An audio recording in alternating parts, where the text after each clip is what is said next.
Today we are reading chapter 25 from the Gospel of Matthew, verses 1 through 30, and this version is from the Message. Verses 1 through 13 is the parable of the 10 virgins. God's kingdom is like the 10 virgins who took oil lamps and went out to meet the bridegroom. 5 were silly and 5 were smart. The silly virgins took lamps, but no extra oil. The smart virgins took jars of oil to feed their lamps. The bridegroom didn't show up when they expected him, and they all fell asleep. In the middle of the night, someone yelled out, "He's here! The bridegroom's here! Go and greet him!" The 10 virgins got up to get their lamps ready. The silly virgins said to the smart ones, "Our lamps are going out. Can we borrow some of your oil?" And the smart virgin said, "I'm sorry, there's not enough to go around. You need to go and buy some more." While they were out buying their oil, the bridegroom arrived. When everyone who was there to greet him had gone into the wedding feast, the door was locked. The silly one showed up much later and knocked on the door.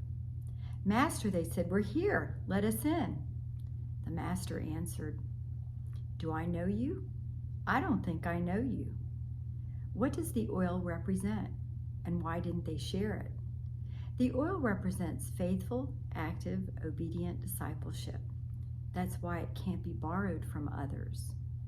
When my children were young and playing soccer, there was a parent who would yell from the sidelines, "Anticipate." He wanted them to be ready. He wanted them to be aware. We can't control situations, but we can prepare. Like the smart virgins, we need to anticipate because we don't know the day or the hour that Christ will return. In verses 14 through 30, we read the parable of the talents. This passage has always gotten my attention. A powerful master is going away and entrusts 5 talents to one servant, 2 talents to another, and 1 talent to the last servant. Talent has more than one meaning.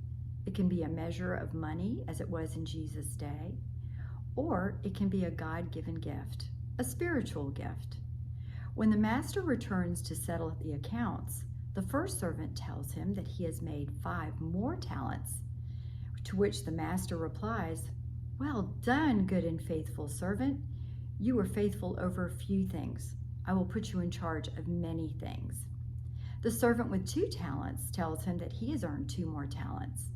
The master once again says, "Well done, good and faithful servant. I put you in charge of a few things, and you did a great job. Now I will put you in charge of many more things. Rejoice with me." Finally, the servant who had received the 1 talent, who was a little jittery at that point, says, "I know you have high standards and hate careless ways, that you demand the best and make no allowances for error. I was afraid I would disappoint you, so I found a good hiding place, and I put that 1 talent there. So here's your money back, safe and sound, down to the last penny." Well, the master was furious and said, "That's a terrible way to live. It's criminal to live that cautiously. If you knew that I was after the best, why did you do less than the least? Take his talent and give it to the one who has the most, and get rid of this play-it-safe servant who won't go out on a limb for me. Throw him out into the outer darkness." Jesus wants us to use our God-given gifts and take risks for the kingdom of God. He expects us to use our gifts wisely. If we don't, like the fearful servant, we will be held accountable. We will be left with nothing. We have choices to make. What will yours be?